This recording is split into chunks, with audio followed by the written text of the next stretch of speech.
Hey folks, Roland Martin here. Today is Thursday, February 14th, 2019.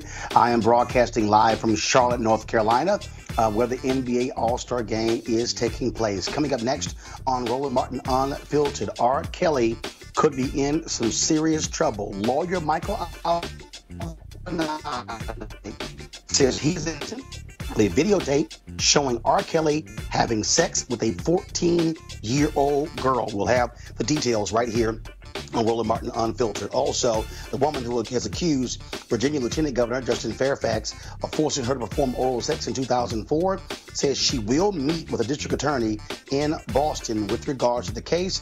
That's where she said the incident took place, the Democratic National Convention. Also on the show, Reverend William Barber says don't just focus on Governor Ralph Northam wearing blackface in 1984.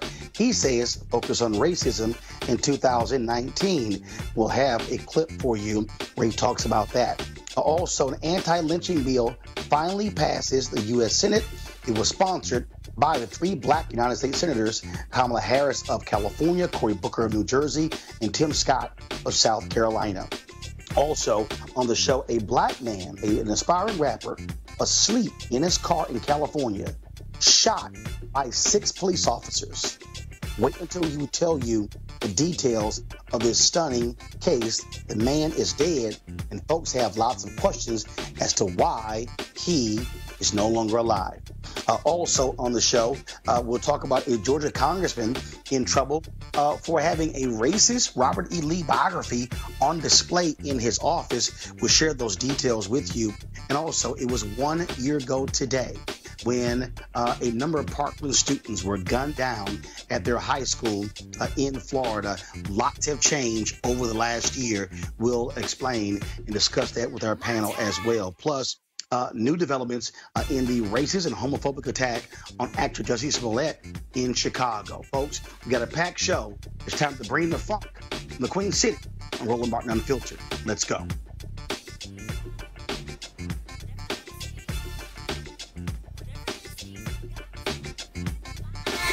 And when it breaks, he's right on time, and it's rolling. Best believe he's knowing. Putting it down from sports to news to politics. With entertainment just for kicks, he's rolling. It's on go, y'all. It's Roland Martin, yeah. Rolling with Roland now. He's funk, he's fresh, he's real, the best, you know he's Roland Martin now.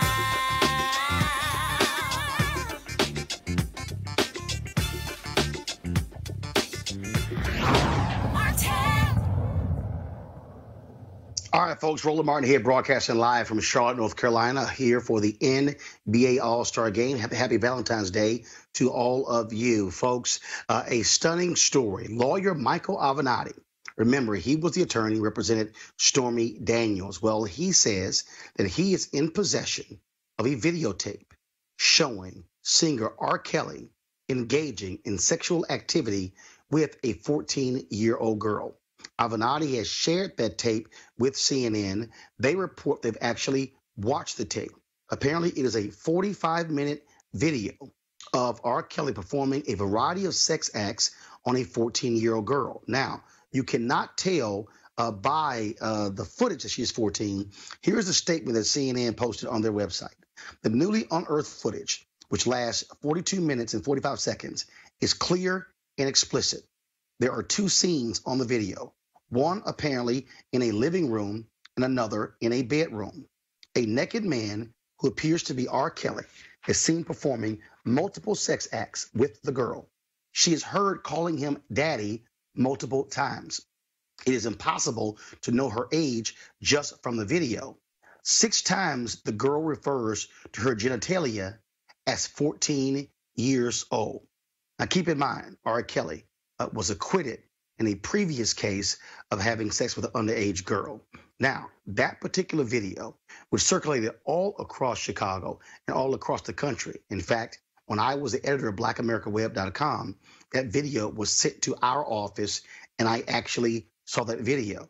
The jury in that case did not say it wasn't R. Kelly on the video. They said it was R. Kelly. The reason he was acquitted is because the jury could not ascertain in that video as to whether or not the young girl was indeed underage. And so that case went to court. Now, R. Kelly's attorney has told CNN he was not aware of this development when it comes to this particular video. But Avenatti has said he has turned over the tape to the Cook County District Attorney's Office. And of course, a DA in Cook County covers Chicago. Talk about a stunning development here. I want to bring in our panel, our guest, Dr. Greg Carr, Chair, Department of Afro-American Studies at Howard University, Teresa Lundy, founder of TML Communications, and Pastor Shannon Wright, third Vice Chair, Maryland GOP. Teresa, I'll start with you. When it comes to this video, here's what we know. We had the huge documentary aired on Lifetime that had several of R. Kelly's accusers, women who say that they were involved in relationships with him.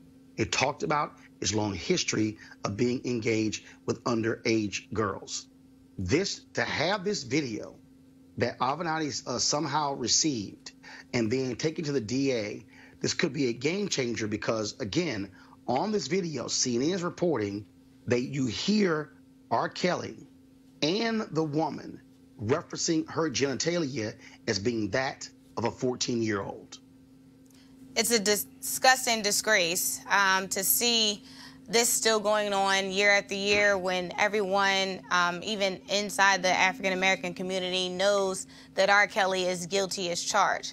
We've known he has a problem, and for some reason, he is still able to grab a hold of these young women's lives, torment them, and disgrace them.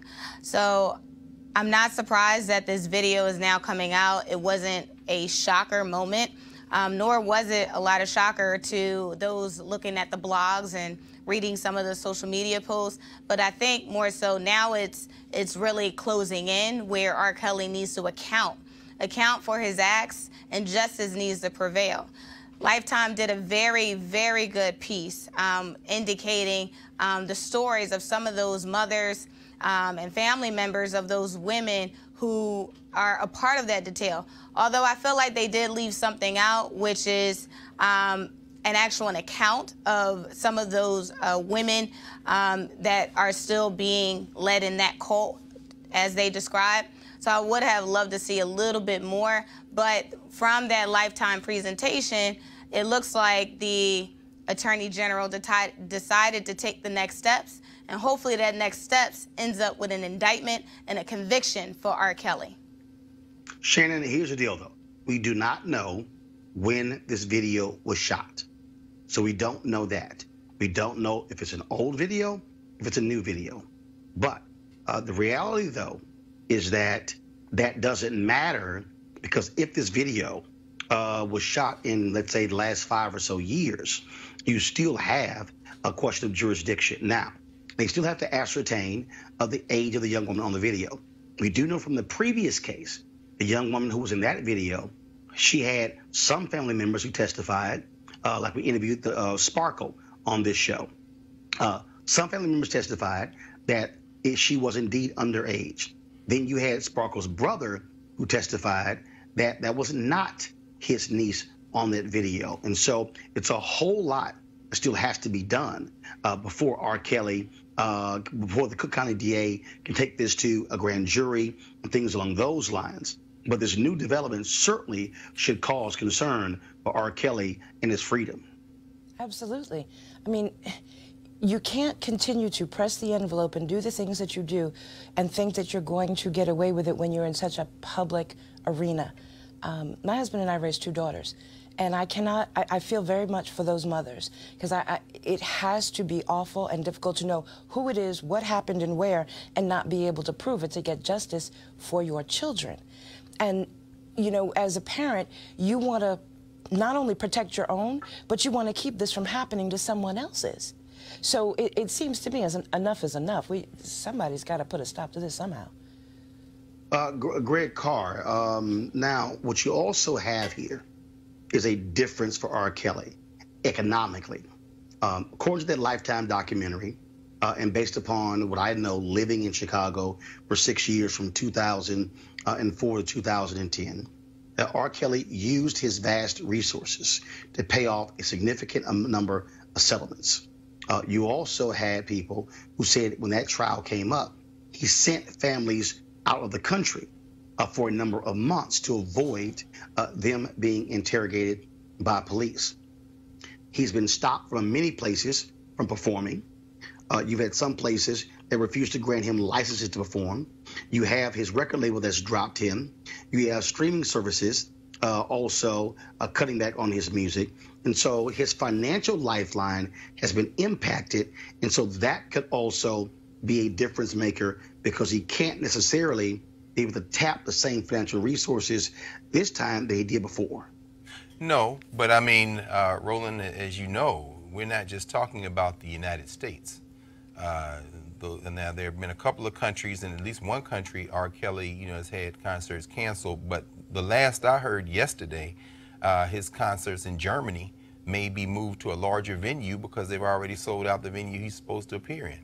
Perhaps this becomes a Roman Polanski situation where he just simply leaves the country to evade prosecution. But one thing we know for sure, R. Kelly is not only an individual who is now facing a charge, and of course it'll be interesting to see whether Avenatti's client washes out, which of course is this man who says he's known R. Kelly and the girl for years and can kind of corroborate this evidence. But R. Kelly, the individual, is one thing. R. Kelly, symbolic of a much larger situation, is something altogether different. We're in a different time now in this country. The Me Too movement, the question of evidentiary burden speaks to a larger issue. Are we going to be a different type of society now? And R. Kelly, if he can leave this country and maybe evade prosecution, we might be faced with another question, which is how far is the reach of this movement to kind of open this society up to these types of situations? Well, first of all, you make a great point because we know that Roman Polanski, who skipped out on his rape trial in the 70s, and when the jury was deliberating, he has not returned to the United States since, even though many folks in Hollywood have continued to work for him. He won an Oscar for a movie he directed, and you've had people in Hollywood say that he should be allowed to return. And so, yeah, that's an issue. So I wouldn't be surprised if Kim Foxx, who was the Cook County DA, tries to move very quickly to potentially even keep him, trying to get his passport to keep him from being able to travel overseas. And so we certainly be watching to see how this story develops in the near future. Now let's talk about Lieutenant Governor Justin Fairfax of Virginia. We told you yesterday that Suffolk County District Attorney there in Boston, Massachusetts, says and if that Dr. Vanessa Tyson, the woman who's accused Fairfax of forcing her to have oral sex, if she will file a complaint, that the DA will be willing to investigate the case. Tyson's camp now says she plans on meeting with the district attorney. Now, again, according to her office, she's reached out to the DA to schedule a time in order for the staff to hear from Dr. Tyson. Again, the DA says that if Tyson makes a criminal complaint, her office will start an investigation. On the Washington Post reports that Tyson's lawyers did not say whether or not Tyson will file a criminal complaint. This is what we received a statement from the office of Justin Fairfax. It was reported, quote, the lieutenant governor has stated repeatedly that he has never sexually assaulted anyone ever. He has called publicly for a fair and partial investigation. He has nothing to hide. In that event, the lieutenant governor will explore all options with regard to filing his own criminal complaint in response to the filing of a false criminal complaint against him. Tyson's lawyer, Deborah Katz, called that statement, quote, a clear effort to obstruct justice. Let's go back to our panel. Greg Carr, first, I don't know how they can say it's obstructing justice because if Tyson files a complaint, Fairfax has the legal right to file his own complaint. And so I understand their sentiment. That's not actually obstructing justice. But if Tyson does move forward, well, let's actually examine this from two different ways. First, if Tyson doesn't file a criminal complaint, but her lawyers have already said she wants to testify in an impeachment hearing, the question has to be asked, why would you testify or why would you go forward in an impeachment hearing but not go forward with a criminal complaint? Second point, if she does file a criminal complaint, what you now have is Fairfax. You now have an open investigation that is also different from the impeachment. Impeachment, he potentially could lose his job. A criminal complaint, he could be indicted, charged, indicted, found guilty. And so you have different things that are going on here, Greg. Absolutely. I think probably the best thing for the lieutenant governor would be, and is becoming the DA in Suffolk County, DA Rollins, a black woman, by saying, if you file a complaint, we will investigate. That is giving a measure of legitimacy, a measure of process, and something that, as you say, would be the natural course. Now, of course, Attorney Katz is doing what a zealous attorney would do. She's trying to win a battle in the court of public opinion. Justin Fairfax is fighting for his political life, but as you say, he might be fighting for his freedom. But if, as we know, if it is as he contends, that he did nothing wrong, or he did not commit this act in the way it was been described by Dr. Tyson, the best thing for him is the district attorney in Suffolk County, and we'll see how this works out. Teresa, let's play this out. Let's say Tyson files his criminal complaint. Let's say the district attorney investigate, and there's insufficient evidence to move forward. That would seem like a win for Fairfax. And then it would then call in the question that if a DA couldn't find any evidence, then how could you even go forward with any kind of impeachment hearing? Exactly. So the scenario you just laid out, Roland, I think that is the right approach. If I was working as the Director of Communications for Justice Fairfax right now, I would definitely go into the that narrative of going into the investigation portion, despite what happens for his freedom and for his political career. Honestly, if I'm Justin Fairfax, I'm not worried about my political career, because anything that is taglined right now with sexual harassment, sexual assault right now in the media is not looking good for your political future in the next 5 to 10 years. So what I would suggest is he tried to clear his name first and then allow the political response to happen post it. But I think, like you said before, it is a bit concerning that Dr. Tyson is not looking to file any criminal charges. It just really is interesting on that front. But I'm sure she has her reasons. But like you said, public opinion is the defining factor in this case. So again, if I'm a part of the Lieutenant Governor's office, I would probably say, hey, let's hold a full-fledged investigation to prove the innocence. Shannon, obviously you've had Democrats and Republicans calling for Justin Fairfax to resign. We've had Teresa and Greg on this show discussing these issues. Just from your vantage point, do you believe that Fairfax should resign based upon the accusations, or do you believe there should be a full investigation, whether by the DA there in Boston or even by another investigative body? That's a tough one. And the reason I say that is because you don't want to discount the supposed victims. But if he honestly did not do it, then he needs to make that clear. But if he did, and he's just doing this to be able to hold on to his freedom and save whatever pieces of his political career he can, that's a tough one. Like I said, these women coming forward, having gone through something like this and to be willing to share it publicly if it actually happened, is almost like reliving it. So to discount them is not exactly the correct thing if it indeed did happen. But here's the piece. How do you get to the truth if they don't have to further explain? Because well, I don't think you can. Just right. You have in statements where Meredith Watson will accuse Fairfax of raping her at Duke in 2000. Mm-hmm. Her lawyers say she doesn't want to, in the media attention, she doesn't want to go any further. But in their statement, they called for him to resign. So and I totally understand your point, but it's a little hard to say I want justice, but I'm not going to say anything because just believe my statement that I've already given. Whereas if you're Fairfax, should you not have a right to cross-examine your accusers? again, it's a difficult thing, because if these women did actually go through this, they are reliving it publicly. And that's a very difficult place. As someone that's done counseling for survivors reliving of things, reliving it publicly is also the result of when you come out publicly and make the accusation. True. That is true. I've seen cases where there was a family that I had to deal with. There was a man that had done some things or was accused of doing some things, and another woman didn't come forward until this man was about to be granted custody of a young girl. And she said, listen, I can't let that happen. I don't want to get out there in front of it like that, but I need you to understand this is what he did to me, and I don't want to see him do that to someone else.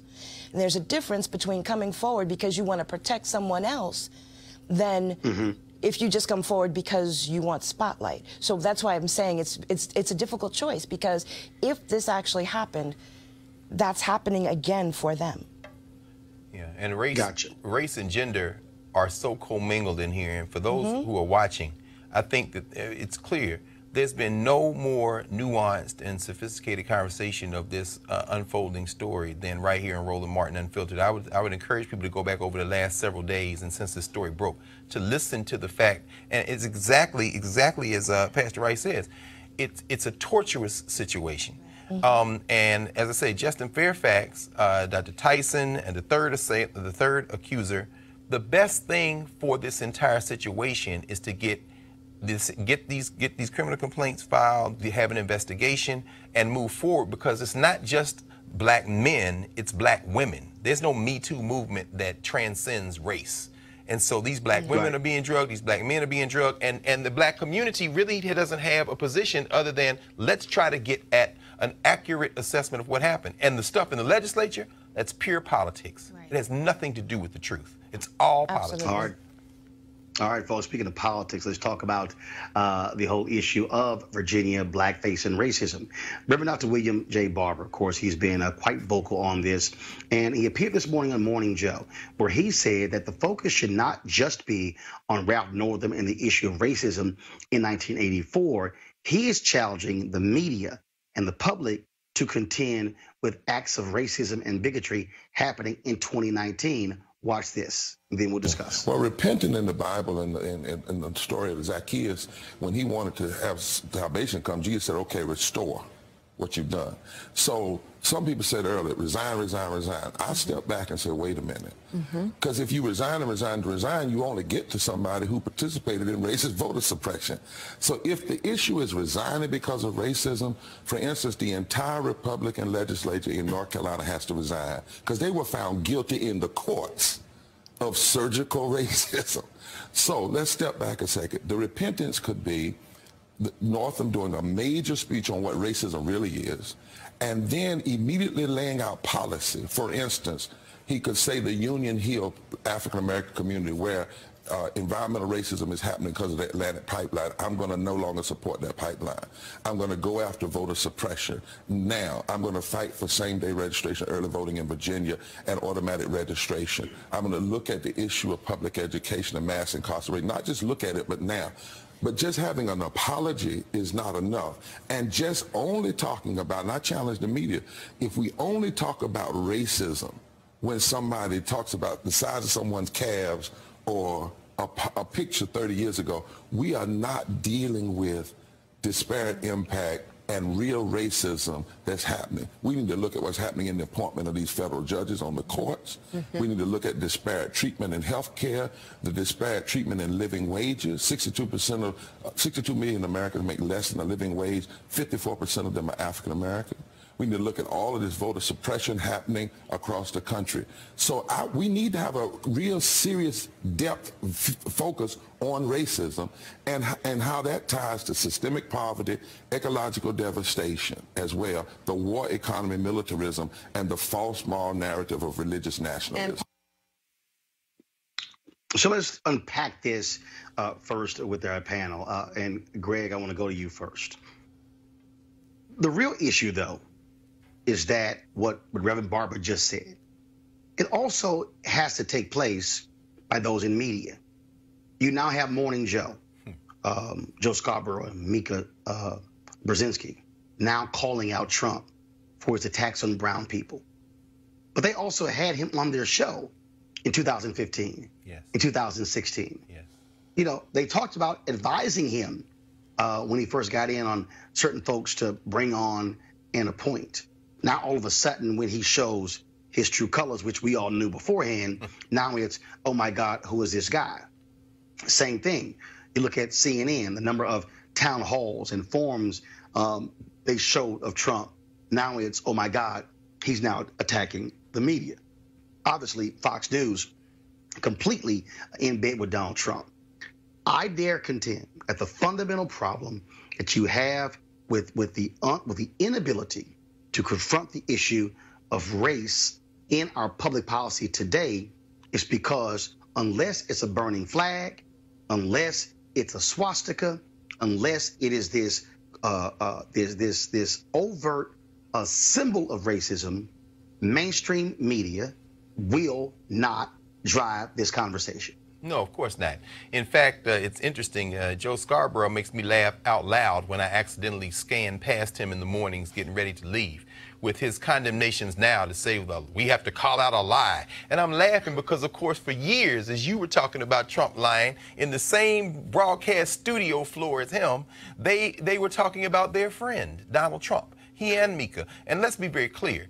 Talking about individual acts of racism, as our friend Dr. Barber says, allows systemic racism to hide. That's why they're so happy to talk about these individual acts. Morning Joe every morning enables some of the most virulent reproduction of systemic racism on a regular basis. I mean, in the same today or yesterday morning, perhaps it was this morning, they talked about the anti-Semitism and, you know, get out of Representative Ilhan Omar's face with that anti-Semitic charge. It doesn't hold any weight. You can't attack AIPAC. You can't have any criticism. They are not going to deal with systemic racism. And talking about overt acts of racism allows them to hide behind this lie that they somehow want to address racism, when in fact they want to address everything but racism. Shannon, again, this is not for me an issue of Republican or Democrat. What it is an unwillingness of people to have a real examination of these issues and how they play. If you really want to talk about education today, like for instance, we've had these debates where folks have said, "Oh my goodness, charter schools are the reason our schools are segregated today," and I'm going, "No, they were pretty segregated before charter schools, because you have to now look at neighborhoods. You now must look at income." When you begin to talk about other issues, environmental racism, you have to deal with many of these environmental catastrophes deliberately being placed where poor people live, where black people live, and brown people live. And again, I just think that the reason you do not have the substantive dialogue that is deeper than mustard on a hot dog is because you have mainstream media that is only interested in the flavor of the day, can't do two things at one time, and does not have the structural ability to be able to confront this, because the executive suites of many of these media companies are largely white men who are not concerned about these issues. Well, I don't think it's just they don't have the structure, they don't have the desire to confront it. And it really comes to that, because if you desire to do it, you will find the structure to do it. But they don't want to. And I do agree, it is not, it being racism is not confined to one party. One of the things that, for me in Maryland, is that there's a Black Republican Council. And when people say, well, what does that do? Are you, an apologist for things? No. I explain to people how to keep their toes out of their mouths. And that's how I break it down for folks. I ask you, do you like salt or sugar with that? Or would you like me to show you how to keep those toes out of your mouth?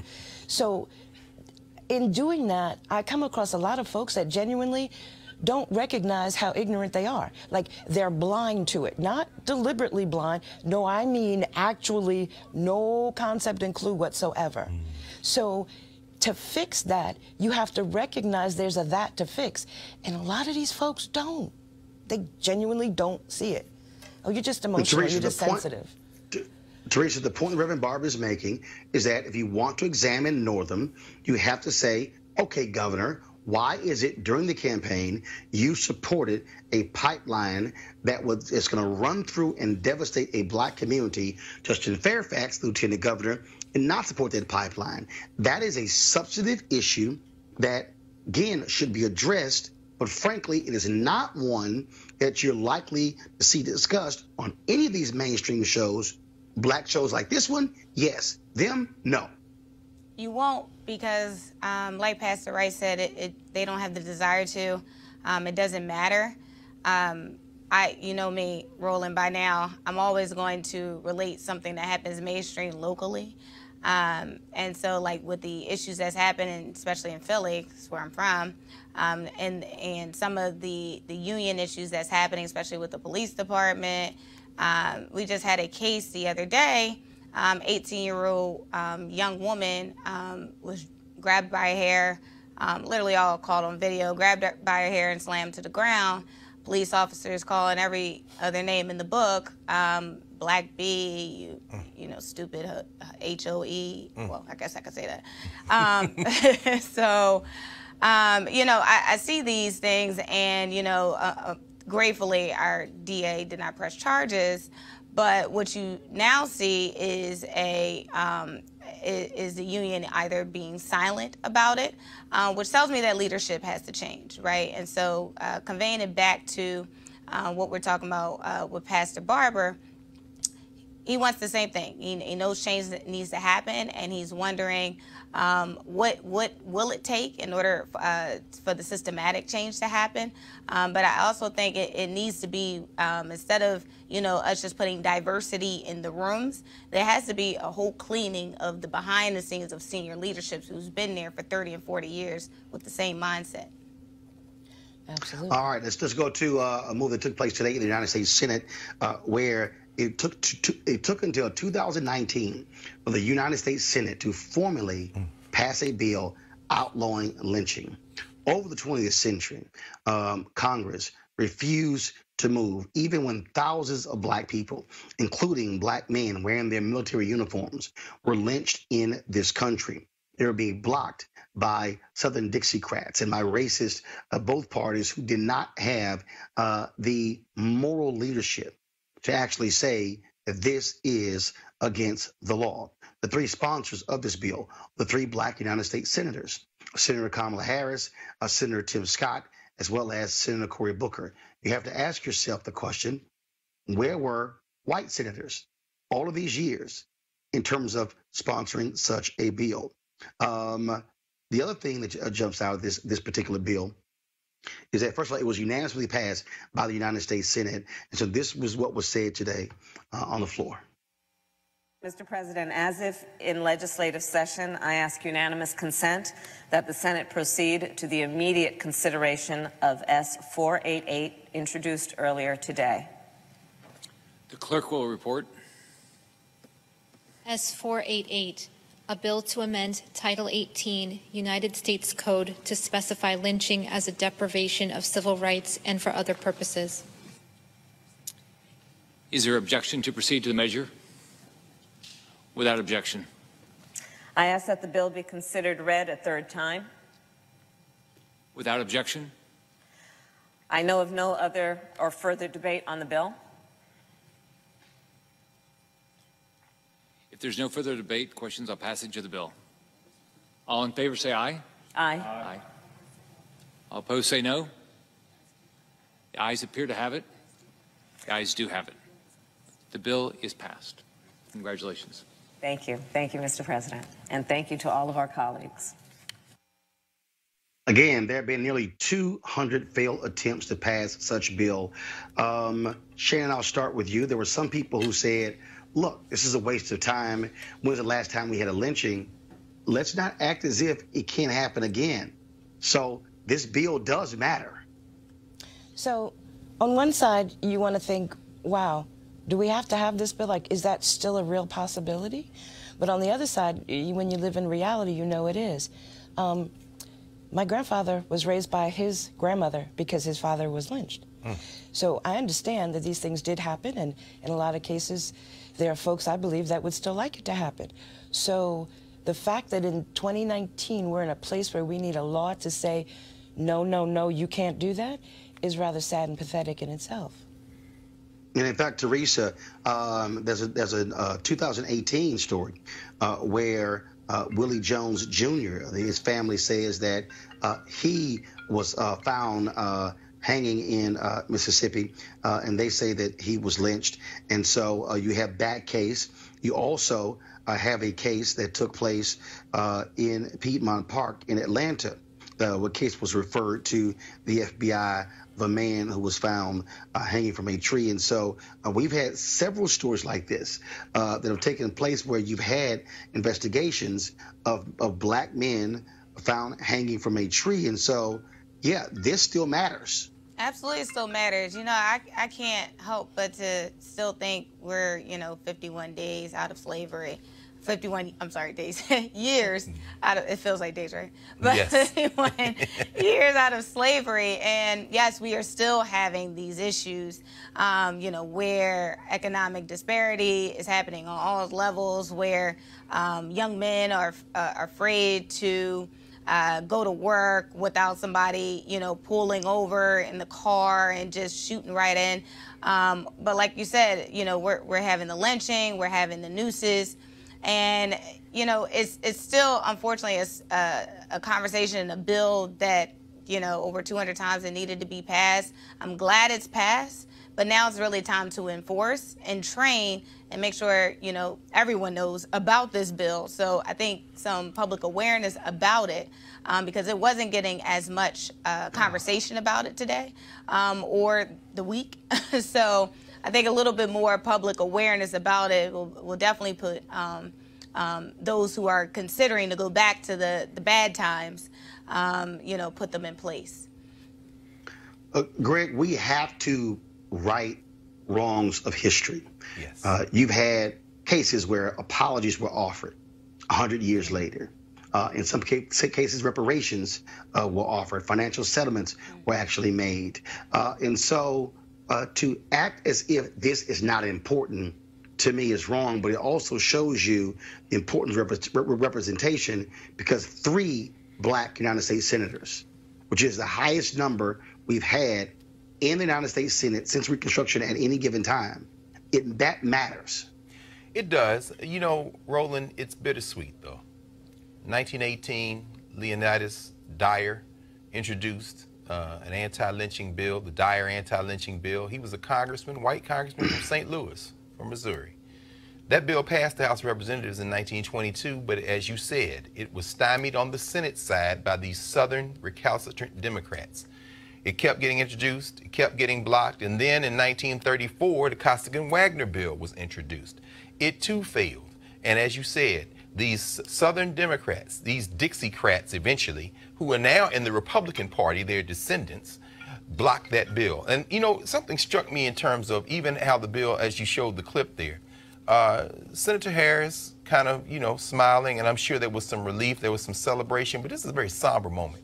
I think about Ida B. Wells Barnett. Ida B. Wells Barnett was the champion of anti-lynching legislation from the 19th century. I think about Timothy Thomas Fortune and Walter White and W.E.B. Du Bois and all the anti-lynching advocates who I don't know that they would be smiling today in celebration, because quite frankly, now it's got to go past the House. And I wonder if some of these right-wing, ultra-right nationalists like Jim Jordan from Ohio or the leader of the Freedom Caucus, Mark Meadows, are going to vote to pass it. I wonder, will it be unanimous on a day that we're just now hearing that they are going to back President Trump, who this man is getting ready to perhaps call a national emergency. I don't know that, it'll pass, but it'll be very interesting to see who votes against it, if anyone does, on the House side.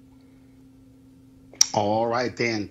Okay, folks, let's go to our next story, which I find to be quite interesting. So, do you guys have the Trump Lives Matter stinger ready?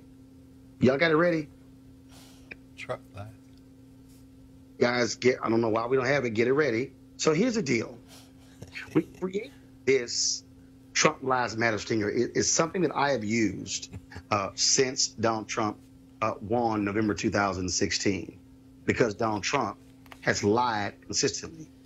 He's given, maybe in his 2.5 years, I'm talking about more than 8,000 lies mischaracterizations, whatever you want to call it. And so that's why we created this.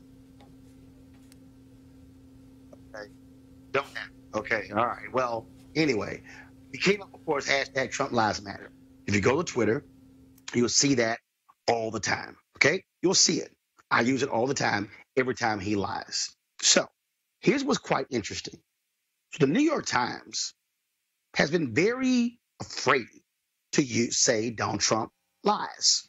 They come up with falsehoods, mischaracterizations, all of these other phrases to explain this. But check this out.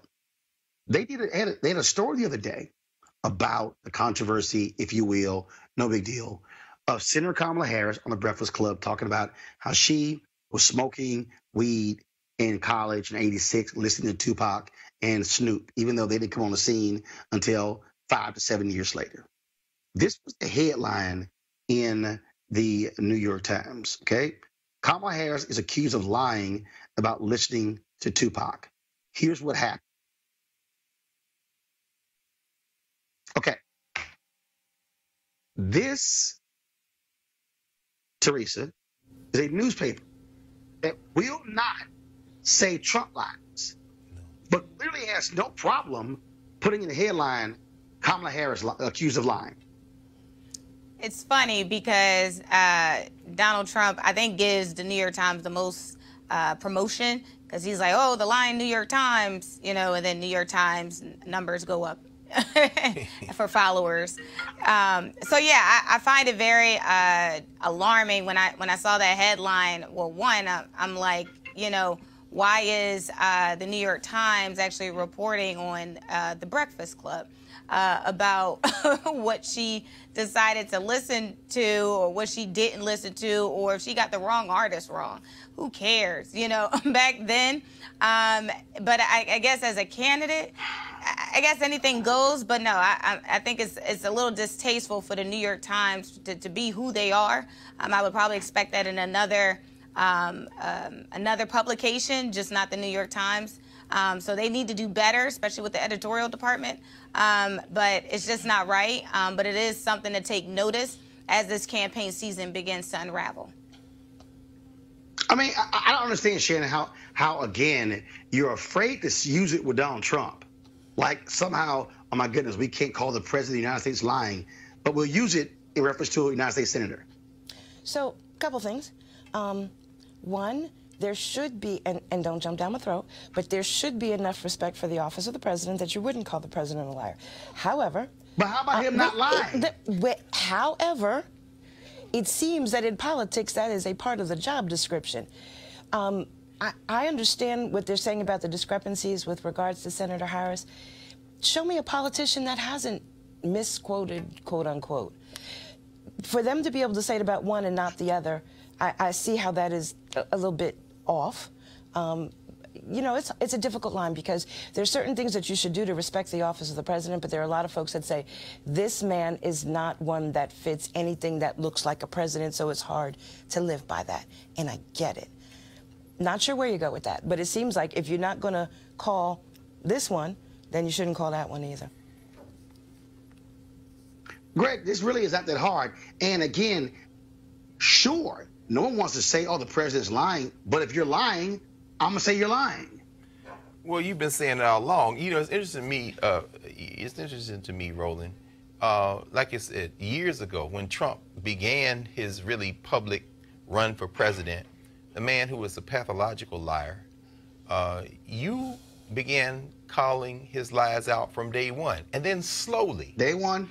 From slowly. I mean, maybe it was Lawrence O'Donnell at first, but I mean, slowly a few people put their toes in this kind of white stream commercial media, and now, of course, it's all the cachet in the world. Chris Cuomo is making a living of inviting people who should never be on the airways, like Kellyanne Conway and the Mooch, on to make these fake debates, and he wants to call them out as liars. It's cute, but in the case of the Gray Lady, to use the New York Times old nickname, an institution likes to see itself as the gold standard of print journalism. They're trying to scrap for relevance, so they're trying to get clicks. It's clickbait. So they're going to use that to characterize Kamala Harris. And in fact, while the United States is involved in an ongoing coup d'etat in Venezuela, they're worried about the Breakfast Club and whether Kamala Harris talked about smoking weed and got the year right. This is even bigger than whether they'll call her a liar and not call Trump a liar. It's about the decline of American journalism and the fact that we're now looking at a journalism profile where sometimes it's hard to distinguish between the tabloids and the papers that claim to be upholding standards of journalism. And it's really just revealing the fact that they are not, in fact, the standard. All right, folks, hold tight 1 second. Got to go to a break. We come back. We got a number of other stories for you, including a rapper shot and killed by 6 cops while sleeping in his car. This story makes no sense. Back on Roland Martin Unfiltered just a moment.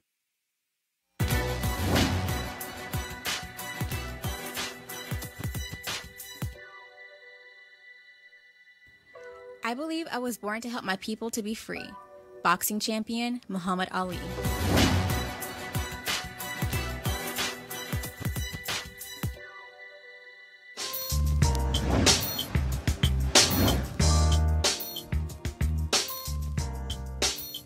All right, folks, hashtag HBCU Giving Day. Our school for the day is American Baptist College. Of course, founded in 1924 in Greg Carr's hometown of Nashville, Tennessee. Notable graduates include Congressman John Lewis, Bernard Lafayette, Minister C.T. Vivian, James Bevel, Leroy Gilbert, and Clevant Derricks. If you want to support American Baptist College, please go to ABC-Nash, abcnash.edu. And so we certainly want you to do that. All right, folks, let's talk about HBCUs and Ford calling all HBCU alumni, students, as well as leaders. Ford is looking to improve mobility in HBCU communities, and they are offering up a $25,000 mobility challenge grant. Now, here's the winning program will receive a grant of up to $25,000 to implement their proposal. The deadline to apply, folks, is March 31st, 2019. We want you to go to FGB.Life, FGB.Life for more information and to apply. Don't forget, the deadline is March 31st, 2019, and Ford goes further in our community, and we certainly thank Ford Cares for being a partner here at Roland Martin Unfiltered and for them supporting HBCUs. This week on Capitol Hill, we saw the House Democrats finally, after 2 decades, pass gun legislation. This, of course, is the same week where we had to commemorate the 1-year anniversary of Parkland, where, of course, 14 students and 3 staff members were shot and killed a year ago on this particular day. It was also quite emotional to see Lucy McBath, Congresswoman Lucy McBath, react after it passed out of the House Judiciary Committee. This is a woman who lost her son, Jordan Davis, the case out of Jacksonville, Florida, where it was allegedly had his music too loud. She became a gun control advocate, and last year was elected to Congress. And so talk about amazing. Here is Lucy McBath speaking out in favor of this bill. I'm so proud to be an original co-sponsor because this is historic. I have been working on this legislation for the last 6 years as a survivor of gun violence myself, and I refuse to let anyone in this room challenge this bill as legislation that is not germane to saving as many lives as we possibly can. The overwhelming bipartisan support for universal background checks symbolizes the power of advocacy and the incredible power of the survivors like myself and many of them that are sitting in this room, family members and students who have shared their stories as they advocate over and over again for common sense gun safety solutions and demand that we act to address the extremist culture. And today we are finally taking action. The 2 bills that sit before us today will ensure mothers and fathers have one less reason to worry about when they send their children off to school. They'll give students one less thing to fear when they walk into their schools. And most importantly, it will make our communities and our nation a safer place. I talk to victims. I've been working with victims for the last 6 years, and I refuse to talk to one more parent that is scared every single day when they send their children off to school. I refuse to let my colleagues stand here and devalue the importance that this bill has. And I am so grateful to everyone in this room, and I'm so grateful to my colleagues that continue to champion for common sense legislation that will save lives. And folks, when it came time to vote, Lucy McBath said, for my son, Jordan Davis, I vote A. And so we're certainly glad to see this particular bill pass. As I said, first of all, out of committee. As I said, folks, today, the 1-year anniversary of 17 people shot and killed at Parkland High School in Florida. Those young folks who survived have become enormous spokespeople on the issue of gun control. They had a huge impact in the midterm elections, mobilizing young people to vote on this issue, challenging Republicans and Democrats when it comes to the issue of gun control. One of the folks, of course, who is a survivor is Tyra Hemans. Tyra, of course, has also been out front as well. She joins us right now. Tyra, good to talk with you again. How are you? How are you? Doing great. How is today an emotional day for you, knowing it's the first anniversary of tragedy hitting your campus a year ago? So absolutely, today's obviously like a pit in my stomach because I didn't expect for it to hit me as hard as it did, but it triggered me more when it was exactly 2:40 p.m. And then all of a sudden I was in class because I'm in college. And I had to be excused because I literally was just like feeling the heat, and like it was just a very emotional day because knowing that I went to school last year as a high schooler, like normal day, Valentine's Day, and then to leave that day knowing that I'm going to have to be an advocate, a proud like person, because the next day I was protesting because I knew that I cannot let this be forgotten. Because when I saw in the news that they had found who the killer was, I was just like, wow. He's going to get more notoriety if I don't say something. And that's how I looked at this situation. And today, it was just a whole bunch of, like, cries, seeing all the social media mourns and, like, thoughts and prayers. And, like, today I went to go see my friend's father, like, Joaquin's dad. He put a mural in New York for the 17 people today. And it was just, I saw my teacher. It was very nice. Like, it helped bring, like, light back to this day, but it was just a very emotional day. Like, I don't know if words can really describe a feeling, but that's how I'm going to describe it. Like, today was just emotional. One of the things that that obviously jumps out, I mean, this is a day that people celebrate love. And having to remember folks who lost their life on this day. You talk about being an activist. I'm sorry, go ahead. They lost their loved ones this day. Like, today is the day that you wake up and then you know it's going to be Valentine's Day with your family. It's like a bunch of love, hearts. It's love. Like, it hurts more because it's like a mental image. It's like every time I see all this love, I know that the people that I should be saying Happy Valentine's to, they're not here. And it's like they died on a day that I'm supposed to be cherishing, loving someone, being here, being in my presence, but they're not in my presence. And that's what really hurts because it's like such a very bad tragedy happened on a day of love. And that's the worst thing that could ever happen. Like, not worst thing because they're like, but that was the worst thing. Like, what am I saying? That, like, I don't even know. Like, today is a very, like, I don't know how to describe it. I'm going through it. You and I talked on the Tom Joyner Morning Show when you and others were traveling around this country. And so many people have been touched by Parkland students, not just for how y'all have handled this mass shooting, but also the level of activism, how you have challenged politicians, how you have been unwilling to back down, and how you have also mobilized other young people to understand the power of the vote. You played a huge role in the midterm elections in 2018. Do you see this intensity continuing through the 2020 presidential campaign? Oh, 100%.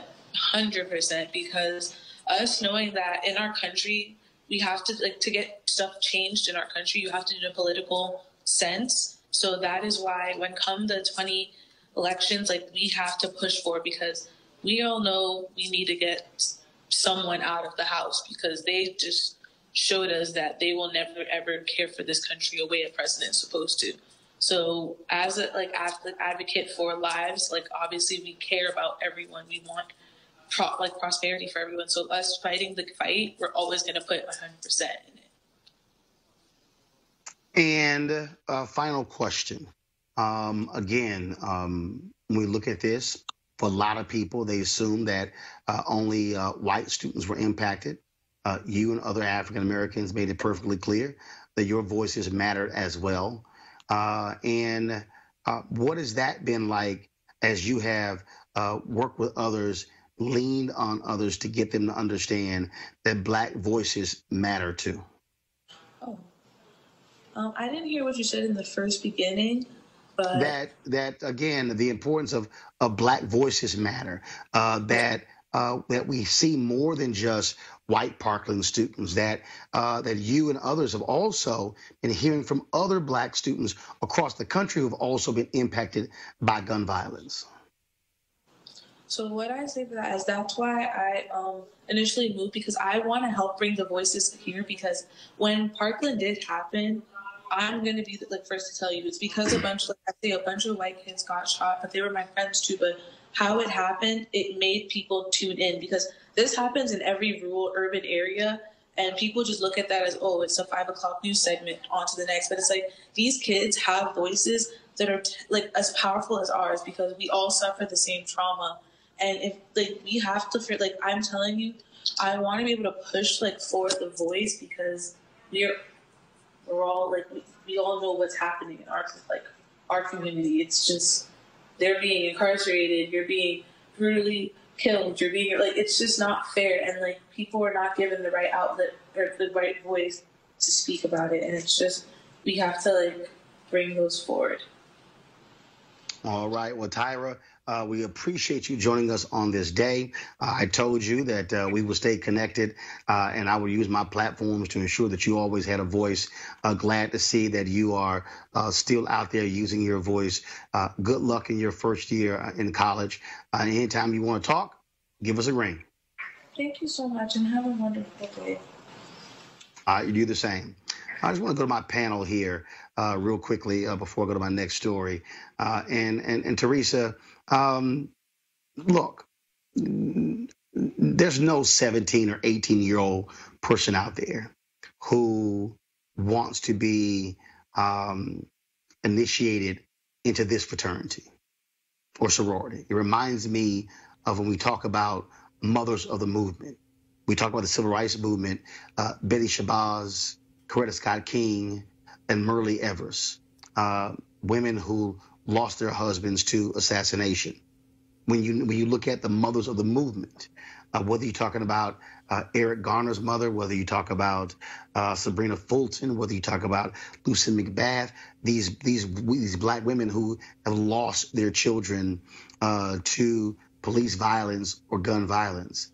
Now you have these young people who should be full of life, enjoying their freshman year in college or their senior years.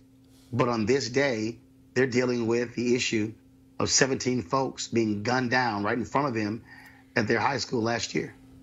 Agreed. The pressure is at an all-time high, especially, with the day commemorating what it is, but also them being pressured into joining any type of sorority or fraternity, that has to relive this. They should be doing, again, it's only been a year, but they should be still taking the time to heal, taking the time to reflect, and trying to, bring the livelihood of life back to what they used to love before this situation happened. Now, I'm not saying we should forget about the past, but we have to focus on the future, but also not put the pressure on the young minds who, you know, is taking it in daily, also taking in national news of what's going on without, you know, like it's like for me, I feel like they're making civil rights activists, you know, at an early age versus them preparing these students for next steps. So I think there should be a better approach, and it should be some more leadership that can help them guide the way. Shannon, look, they're targeting a number of folks in your party. And I would dare say, I fully understand a lot of Republicans and some Democrats being ardent supporters of the Second Amendment. But these students are not going away.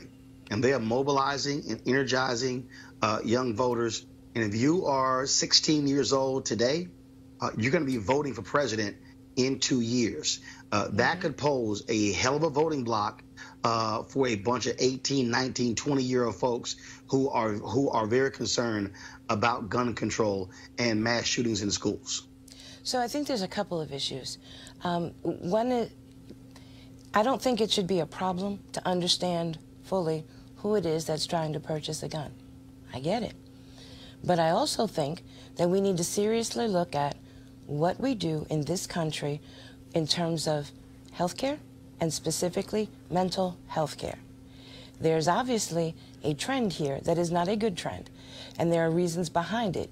And until we address those issues, you can regulate as much as you want, which, I do think that it's a very good idea to know who it is that is trying to purchase a gun. I get that.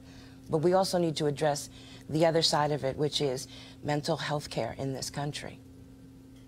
Greg, look, we absolutely must deal with mental health care, but we also have to contend with this reality that in this country, we have somehow assumed the position that everybody should be able to have a gun. Doesn't matter who they are. In fact, I retweeted earlier this statement that was made by Supreme Court Justice Warren Burger, who was not a liberal.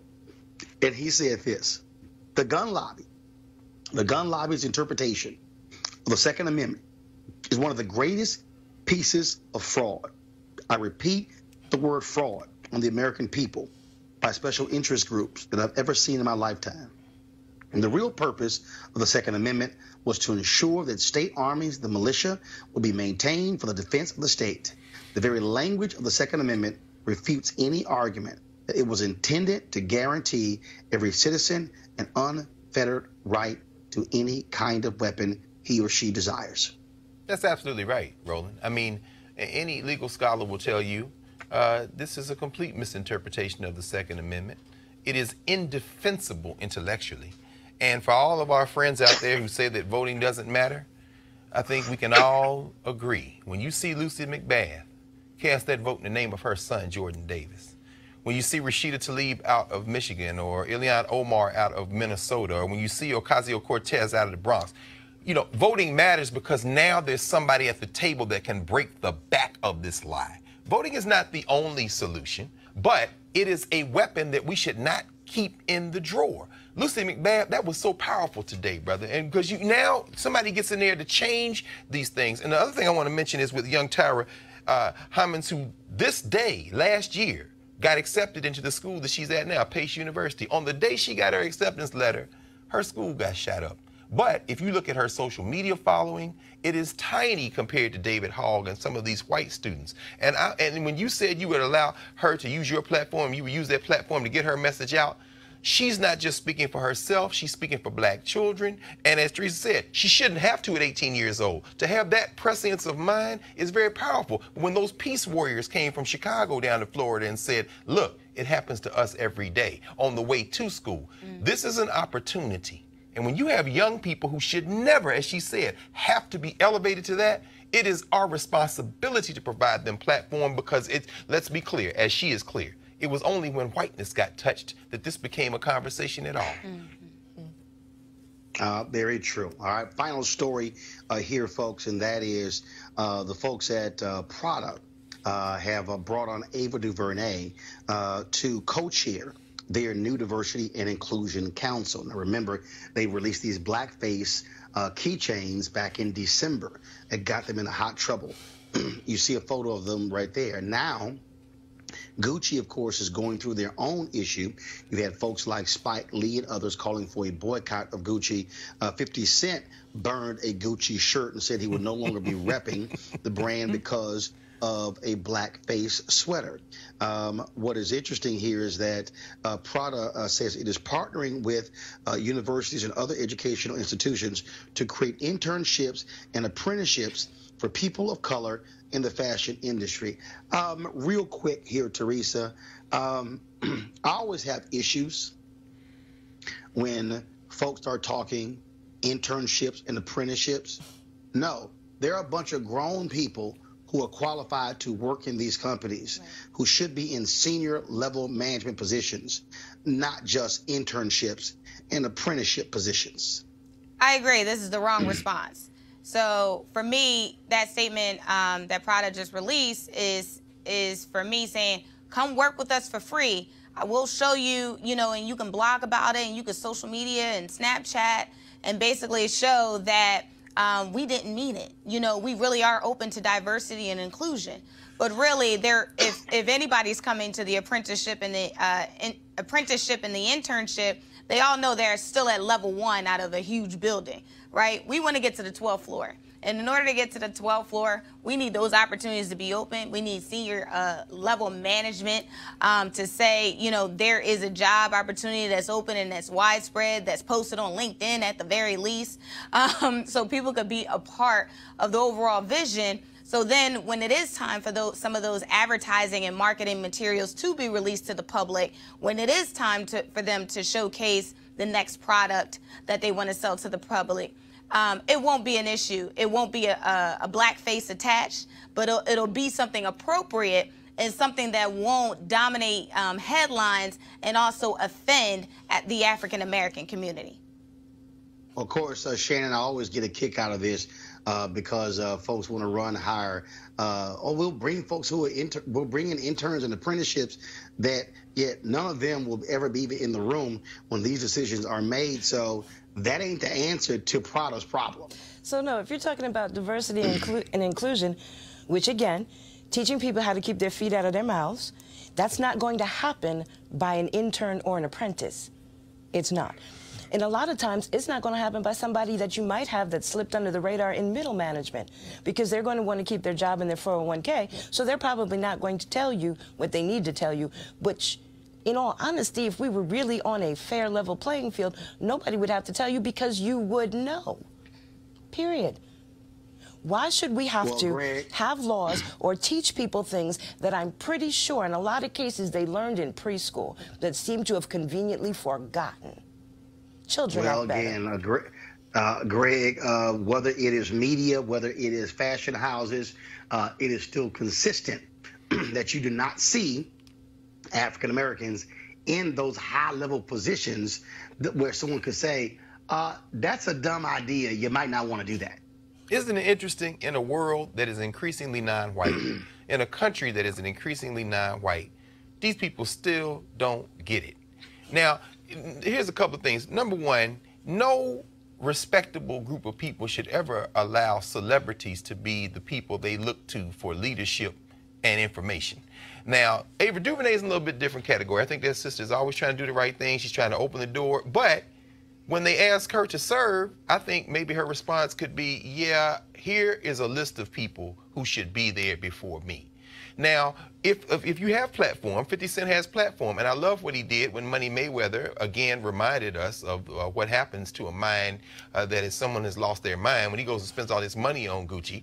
In those situations, we can take a celebrity action and use it to our advantage. But at the end of the day, if Gucci or Prada had to rely on Greg Carr's dollars to survive, they would both be bankrupt. We have a choice, and that's what we learned from the Montgomery bus boycott. If you withhold your money, they will do whatever you want them to do in order to get that money back. Absolutely. But see, that story you speak of you speak of Floyd Mayweather. I did send him a message saying, let's have a conversation about that, bruh, because you have a level of influence, and just saying, oh, I'm gonna keep dropping $200,000, $300,000, $400,000, $500,000. That ain't the way to do it. Because you saw what happened to Dapper Dan in Harlem. Yes. When Gucci happened, the CEO of Gucci is flying to New York this week to meet with Dapper Dan specifically on this issue. That's how you use your power. And so Floyd Mayweather, you might be 50-0 in the ring. You might have power there, but you sure as hell don't know how to fight outside of the ring when it comes to issues like this. Certainly want to thank Teresa, Shannon, and Greg for being with us. Hey, folks, tomorrow we will not have a live show. I'm here at NBA All-Star Game, but what we do have tomorrow is an amazing 1-hour interview with the great Chuck D. You do not want to miss the interview with the founder of Public Enemy. It is a fascinating conversation I had with him, and is one that you do not want to miss, that you want to share far and wide. Also, folks, I posted this on social media today, and that is, in the last year, this month is really the first anniversary of Roland Martin Unfiltered digital platform. When TV One canceled the show in December of 2017, I immediately made the decision that we were going to launch this initiative. I purposely did not pursue a job at another media company, at another television network, because I knew we needed something that was our own, that was independent, and that was free. Over the past year, we have done a number of things. Guys, do me a favor and kill the music. Over the past year, we have done a number of things. We broadcast live from Operation Hope Global Forum. We did 3.5 days of coverage from Memphis, from MLK 50. We broadcast live from the NAACP convention. We brought you one-on-one interviews with Reverend Dr. James Lawson. As I said, Chuck D. Monday, we're going to have Congresswoman Maxine Waters, Lisa Ray, Erica Ash, Erica Alexander, Clarence Jones, Reverend C.T. Vivian, Zernona Clayton, Juanita Abernathy, Bernice King, MLK III, Bill Lucy, the great labor leader, and it goes on and on and on. Ambassador Andrew Young, Reverend Jesse Jackson Sr., all of these things that we have done. We brought you live streaming of events, whether it was the AME protest rally outside of the White House, whether it was the other leadership conference on civil rights. And I'm saying all of that is because this is about covering things that other people totally ignore. This is about creating a platform for the Black students at Parkland to be able and come and share their story. When it came to Botham Jean, the coverage on that case. Greg earlier talked about the dialogue that we've had surrounding the allegations against Lieutenant Governor Justin Fairfax. We've had 1,215 of you who have joined our Bring the Funk fan club, and we're absolutely thankful for that. We're thankful for AFS-CME coming along and being one of our partners. We're thankful for other folks who have come along. We also need more of you to join our Bring the Funk fan club. The things that we have planned in 2019 are immense. There are other conferences that we plan on covering. And look, for instance, in a couple of weeks, I've gotten an email. The folks in Selma want me to come there for the commemoration of Bloody Sunday, and to cover that. We want to be able to travel to things like that, to be able to live stream those things for you and to cover those things for you. The 2020 presidential election is coming up. We now know the first debate will be taking place in June of this year. We want to be there to be able to tell the story, to cover these candidates. So what we need, those of you who are watching us right now on Periscope, on Facebook, on YouTube, we need you to join our Bring the Funk fan club.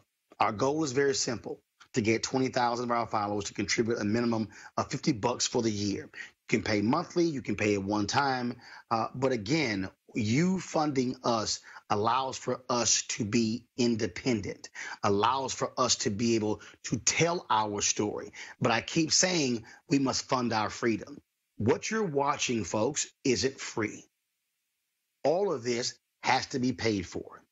Okay? The lights, the camera, the microphones, the studio, all must be paid for.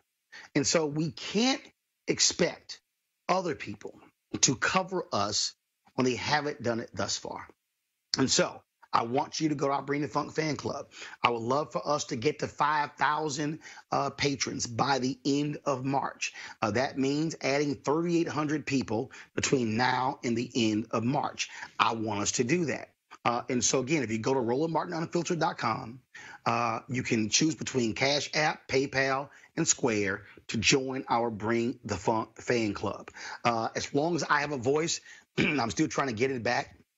After being sick for the past couple of weeks, I'm going to use that voice. I don't want to have to go and go somewhere else where they're not going to tell our story, because we need to have our own show. And building this show into a network, we're able to hire other voices and create other shows, because that's what we need as we're moving forward in the 21st century. Go to RolandMartinUnfiltered.com and join our Bring the Funk fan club today. Every dollar you give goes to make this show possible. So I want you to do that. So again, don't forget, tomorrow, Chuck D, one-on-one, right here on Roland Martin Unfiltered. On Monday, we're going to have Congresswoman Maxine Waters, one-on-one, right here. This weekend, we'll also be streaming for you the 2-hour talk I gave at William and Mary College in Virginia. Trust me, I didn't hold back there as well. And so got all of that for you. Please support RolandMartinUnfiltered.com. Share it with your friends and your family, your frat brothers, your sorority sisters. Let's make this thing possible. All right, folks, from Charlotte, y'all have a great time. I'm going to go dinner with my wife, Jackie, for Valentine's Day, but also her birthday. Y'all have a great holla.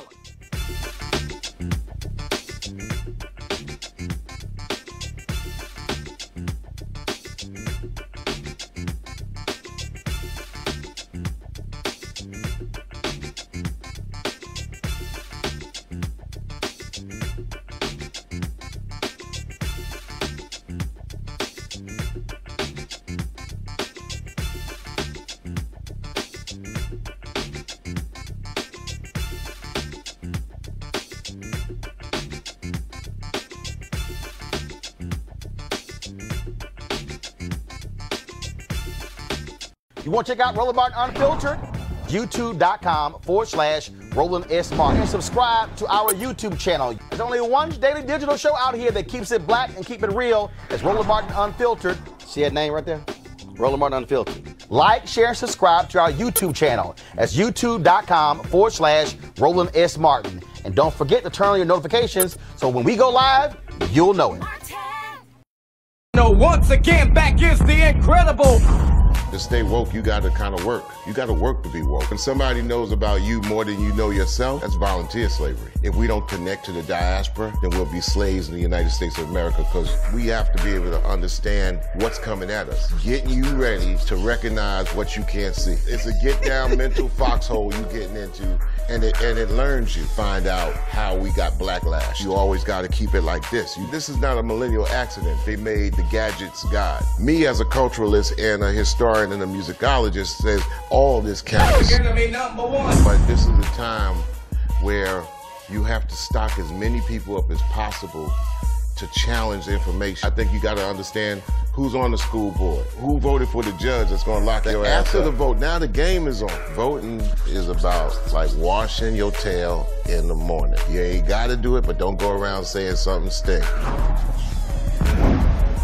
Hey fam, want to check out Roland Martin Unfiltered? The blackest show on all of digital, cable, and broadcast. Check out our audio podcast.